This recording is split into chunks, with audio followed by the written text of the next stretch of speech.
Well, let's do this. Let's jump to the next big story that we saw today that we got to talk about. And I think this fits in a lot of what we're saying. This is from Deadline. Gina Carano hits back, announces new movie project with Ben Shapiro's The Daily Wire. They can't cancel us if we don't let them. You know why they canceled her? And this plays in a lot of what we're saying, because she's defiant and because she was getting famous. So I don't want to name any of these celebrities in the past, but if I were to tell you that there were outspoken celebrities defying the war machine in decades past, you understand the war machine hated that.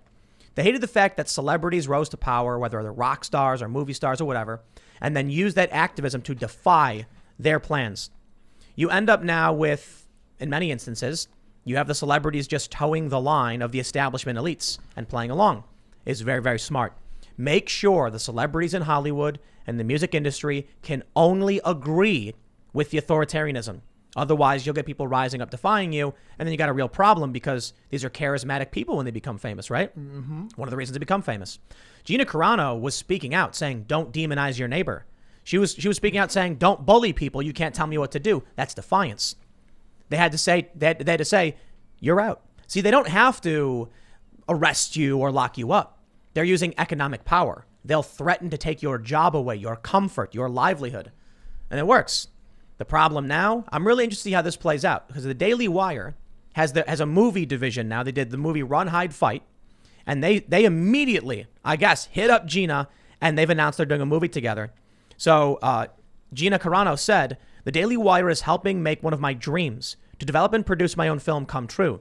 I cried out and my prayer was answered. I am sending out a direct message of hope to everyone living in fear of cancellation by the totalitarian mob. I have only just begun using my voice, which is now freer than ever before. And I hope it inspires others to do the same. They can't cancel us if we don't let them. Love it. You know what's fascinating about this? The other day we were talking, Luke, and I think you were saying she's probably, going through a lot with being canceled, booted off UTA. I actually was like, I don't know. She seems really tough, MMA fighter. She was probably more angry and like agitated, like, I'm gonna fight and we're gonna do this.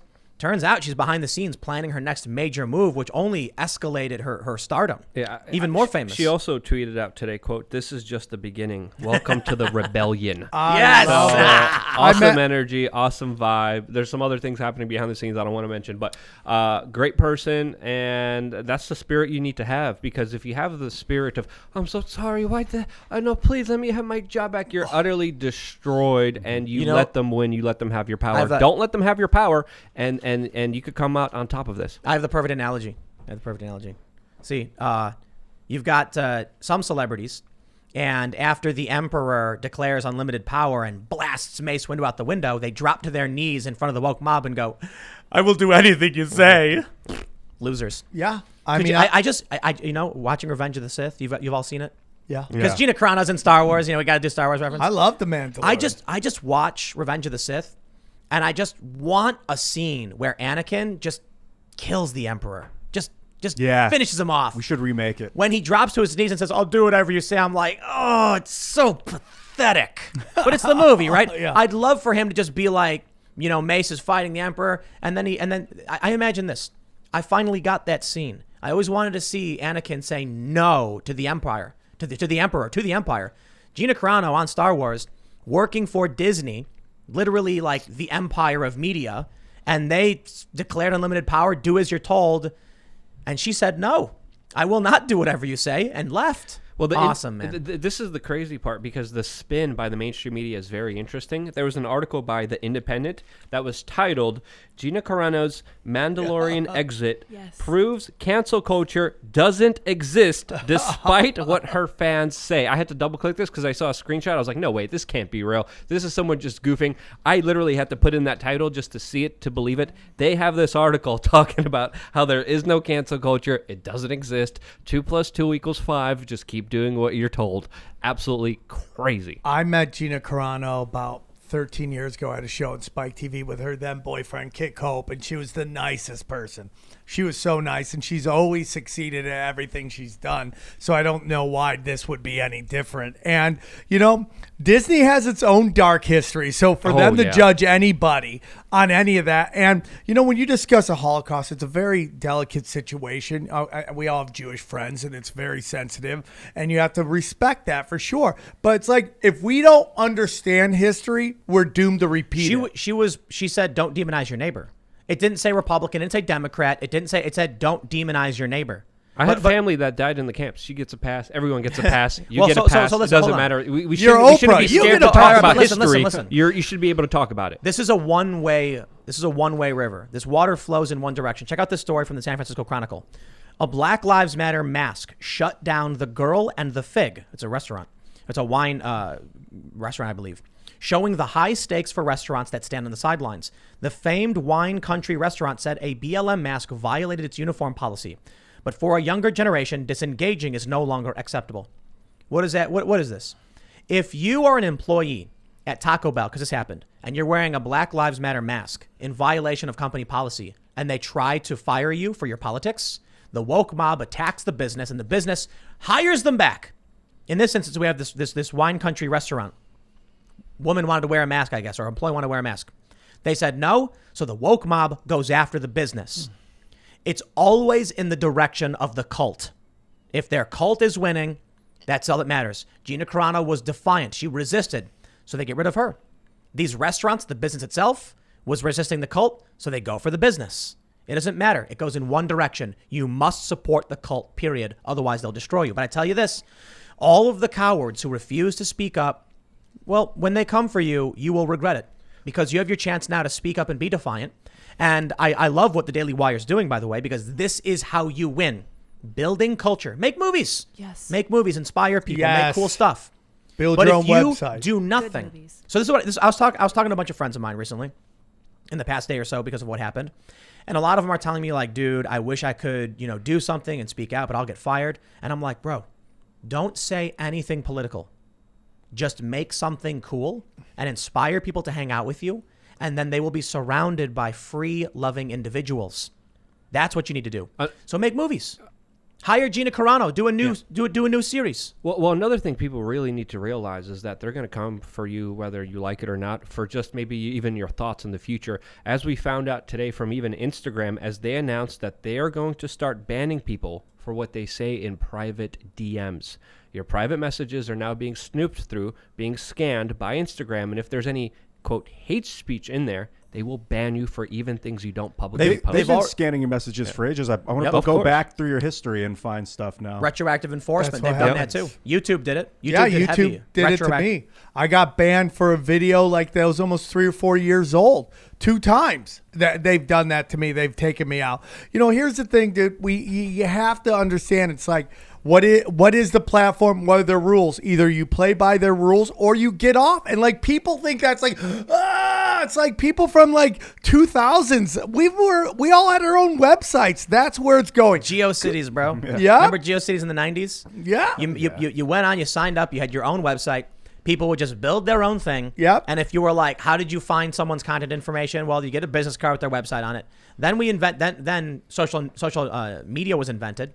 You know what the first social media website I used was? Classmates.com. Is that what you used? Yeah. That was the first one. Yeah. Legit first one. Then right? Friendster. No, it was UJournal and LiveJournal were considered to be the precursor to Friendster, where people were linking with users and posting things and sharing their journals. Yeah. So a bunch of my friends were using UJournal and LiveJournal.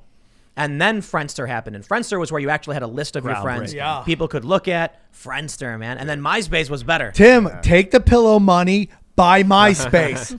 MySpace is totally different now, though. It's not even Does Timberlake still own it? I think you could get for 30 mil, dude. A lot of people were saying that MySpace, they're like, let's all go back to MySpace. Yeah. And it's like, it doesn't work that way anymore. It's like, it's a music website now. It's not a social media. Mine's is probably better technology anyway, and it's open source. Yeah, definitely. We just need to build stuff, right? This is the point. The reason why I think what Ben Shapiro is doing at the Daily Wire is the smartest and best thing possible. It's peaceful. It's persuasive. It's resourceful. There's no violence, but it's so powerful. They are freaking out already, smearing. You know what I love? Ben Shapiro, Daily Wire, puts out Run, Hide, Fight, this new movie, right? It's about a school shooting. And I guess some of the reviewers are saying it's kind of like Die Hard, like an intense action movie. The Rotten Tomatoes score, what do you think it is? What do you think the critics gave it? Like a 10. 25%. What do you think the audience gave it? 99. 93%. Of course. It's Ideological. There was this another, what was that movie with Bruce Willis? Do you guys remember where his wife gets killed and he goes buys a bunch of guns? What was that movie called? I don't remember. I can't remember what it was called. But it was another one of these movies where the audience score was ridiculously high because it was a really enjoyable film. It was a popcorn flick. It was Bruce Willis with guns taking out bad guys. Gotta love it, right? I love Die Hard. And it was like he was a family man, and he hit a gun under a desk, and like the bad guy comes back in, and his daughter's hiding under the stairs, and then he hits it, and the gun comes out, and he just narrowly survives. It was awesome. Critics, what was it? Death Wish. That's right. And the critics hated it. They were like, "Oh, this is a gun nut masturbation film." Yeah. Kid you not, that was one of the reviews. And then the audience was like, "That was really enjoyable. I was on the edge of my seat the whole time. Good job, Bruce Willis." It's not Casablanca or anything. It's not this great movie of great history. It's an entertainment. You watch it at the theater. You have some popcorn. You smile. You laugh. You're on the edge of your seat. Whoa.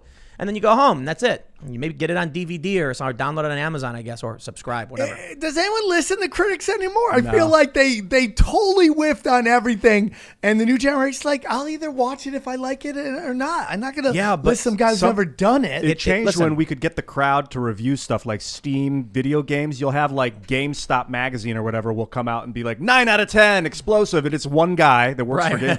And then you go to the Steam reviews and there's like 70,000 reviews, 73% overall. And you're like, okay, it's a 73% overall. This is why I decided to launch a pillow company. Yeah, I get it. I'm sorry, Our Pillow. Yes. And the my is crossed off. Oh, somebody tweeted at me. They were like, "Tim, you didn't start a pillow company. You started a Teespring campaign that sells pillows." And I said, "We started a Teespring campaign that sells pillows." But so the plan is now I ordered a bunch of burlap sacks, and we're going to pour packing peanuts into them and just staple them shut. And the gag is they're totally brutal pillows, like the worst and most uncomfortable thing you'll ever sleep on. But it's the right ideology, so you have to buy it. That's don't forget, dude, made in America. Is this the arm pillow? Yes, it's going to be a burlap sack with memory packing. foam. You could probably sell like millions of them. Whoa. It's the perfect pillow for couples. No. Yeah, it's a Valentine's Day. Isn't today you're Valentine's canceled, Day? bro. The point is a burlap sack full of packing peanuts stapled shut is garbage, but people will buy it because it supports their tribe. We don't want it to That's be what's nice. going on with movies and video games. Why is David Hogg starting a pillow company in the first place? I can't remember who said it there on the show. They said every pillow company is competing with My Pillow. They'd all love to put him out of business because they all Serta. Pasobic, I think. Yeah. Serta makes pillows. So the only reason to start a pillow company, the only reason David Hogg would do it is because it's a tribal virtue signal. Now, look, more power to him. I wish him success. If he sells pillows, fantastic. And so I jokingly am going to start one mocking the whole idea. I mean, we have the Our Pillow. Go to timcast.com, click the shop button, and you can buy the gag pillow from Teespring, but we're legit. I swear, I ordered burlap sacks. We're going to film this, and we're going to run a commercial. You have a vision. We're running this. I'm not kidding. I am going to run this on prime time. When Tim has a vision, cable he makes TV. it happen. It's happening. And I'm looking over prices, and it's going to be very expensive, but I think selling burlap sacks full of packing peanuts will have an excellent profit margin. This is like a Coke idea without the Coke. Well, listen. Here's the best part.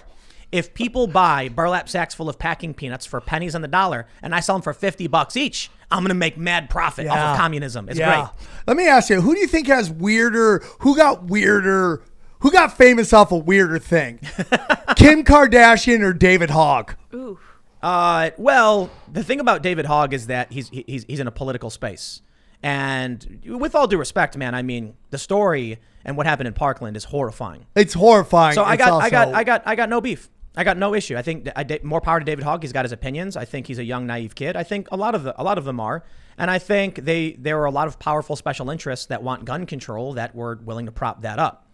I mean, look, Kim Kardashian is a marketing master. I mean, the Kardashians. I have no disrespect to her at all. You go, boo. I'm not complaining about it. It's just like weird things to get famous off of. That's. I mean, to be completely honest, people get famous for very strange reasons. That was weird. Yeah. And people, if you look back in history, fame used to be negative, like almost always negative. You know, the people who got famous for being murderers or whatever. Robin Hood. I mean, he's not a real person. He wasn't famous in life. Yeah. I don't think he's actually real. But you think about the people who were famous back in the Wild West, and they were all basically scoundrels. You know, they were all crooked for some reason or another. Fame is a weird thing. It's just a story that you hear. Look at Dillinger. He's robbing banks, and he's famous. Al Capone. I mean, you have movie stars eventually coming in, and fame became more of this weird sideshow kind of thing. Yeah, infamous was a pretty popular phrase back in the day. But mass media changed that. Notoriety, basically. But look, man, I got. Notorious. I'll tell you this. What the reason I brought up all the pillow stuff, especially with making my own pillow company and then David Hogg, it's because this is what we're seeing right now with the Daily Wire. You can't win when the cultural institutions have been totally taken over by the woke cultists. You can't. And so they've kicked us out of the castle. They've said, go away. What do? Build our own. They've been saying it over and over again, build your own. So, okay, we'll start doing that. Now, when many of these, conservatives tried launching things like Parler, for instance, they got nuked. Even Gab got nuked in the beginning. Early on, everybody started saying you can't build your own because they control all the infrastructure, the financial infrastructure, the DNS, the servers, all that stuff, the hosting. Well, Gab figured it out. You're familiar with Gab, I'd imagine, right? So Gab starts building their own infrastructure. The Daily Wire is now building their own infrastructure. And so it may have been difficult and taken some time. We are really headed towards this point, tribal capitalism, where people are going to be like, I need a pillow. Which pillow supports my political ideology? And then they'll go buy, Hogg's pillow, a good pillow. And then conservatives will buy my pillow, I guess. I got to be honest. I think conservatives would just buy the cheaper pillow that makes the most sense. Yeah. But it's the tribal the tribal leftists are really going to go hard for, whatever supports their ideology. I think the Super Bowl really was like overdone with like just all the progressivism and all the woke stuff. And I think the NFL better watch itself because, I mean, say whatever you want, man. America showed its true colors. Nobody watches television, okay? Nobody's involved in. Everyone's pulling out this political correctness stuff. Everyone's pulling out the two-party system. They did what they did. They could. They controlled, which is where their attention and their money went. And this whole thing about, how the election went and all that stuff, it's very interesting. Thanks for checking out this clip from the Timcast IRL podcast. If you want to see the full show, come back to this channel, youtube.com/TimcastIRL, Monday through Friday at 8 p.m., where you can leave comments and super chat, and we actually will read your comments on the show. Don't forget to like, share, subscribe, and if you want exclusive members-only content, segments you can't get anywhere else, go to timcast.com, become a member, and we even have full bonus episodes. Thanks for hanging out, and we'll see you all next time.